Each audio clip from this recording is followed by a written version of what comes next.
Okay, so I'm one of the lead plaintiffs in the class action lawsuits. Nobody's gotten any money. They're still taking forever, dragging their feet. In the Safe Drinking Water Act case to replace all the lead and galvanized steel service lines, that's also my lawsuit. The current mayor has done everything he could to stop it, and the state is allowing him to do so. After he beat up the previous mayor, who was an intelligent black woman, so of course that's unacceptable. So, and she wouldn't take anything, so they pushed her out, got him in, and so now we filed a motion to in federal court to have him held accountable, or held in contempt, excuse me.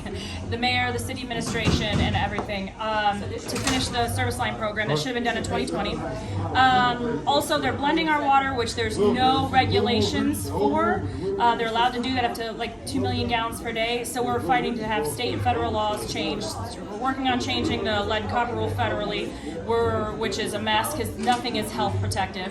Let's see. And then we're doing a lot of education around the funding. So the state, I'm just trying to figure out, I was like, also, we're pushing for the ARPA funds to be spent properly. Yes, we are too. Yes. They're not doing our water. We're not doing our water. Nothing is being spent for anything meaningful for the problems we know that we had. Right. They asked for $6 million for 2 roundabouts in Flint. Oh my God. That's what they're doing in Pontiac with the demolishing the Phoenix Center, because they're going to build a bunch of roundabouts and make a main street connected, and they have no logic for why they're going to destroy it. We don't know how to drive a roundabout anyway. Right. And then also we don't have enough people traveling to Flint to do this, but they also tore up the bricks downtown, so it'd be less, the historical bricks. They put the wrong sand down, so now they have to tear them all back up again.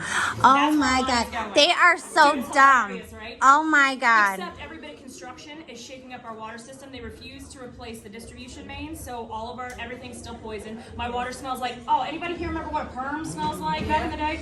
That's what my shower water smells like. Oh my God. And we have bacterial problems. It's more than just lead, so it's crumbling infrastructure across the board, and nobody's funding it. So we've been helping with also the infrastructure bill. We pushed for that, but now we're doing education across the board. So communities know what to expect and what the right way to have the money allocated, but also the process of getting your service line inspected and replaced. So that's some of the stuff. Is it more? Wow. More? Yeah. So. But yeah, I think you covered it all, and that gives us you gotta talk to Nair Sharif. So yeah, because I'm operations manager at Flint Rising, Nair's director, and Nair is we're also dealing with climate change, and we're also dealing with the air. Because they just put an Ajax asphalt plant in, because we weren't just poisoned with our water and soil, now air, get it? So yeah, they hate Flint. They really just want us to just sink in or just crumble and die, but I think now, I keep waiting for my Toxic Avenger powers. I'm like, let's go. And I'm like, we're too stubborn to die, so, we're just like, nah. So that's some of the stuff we're dealing with, I guess. And then we help Event Harbor because... Flint Rising. Yeah. We're angry, and also we're all poison sick and dealing with all this physical everything all the time. Oh yeah, we don't have health care to help with the poisoning and stuff, so they don't want us to get better. So that's some of the stuff. Oh, but get this, when they wanted to redo the Black Lives Matter mural on the street, they said, no, you can't do that because the paint can cause accidents and make the road slippery. I'm like, what do you think crosswalks are? What about the hashes and the lines? So I had to go to city council and be like,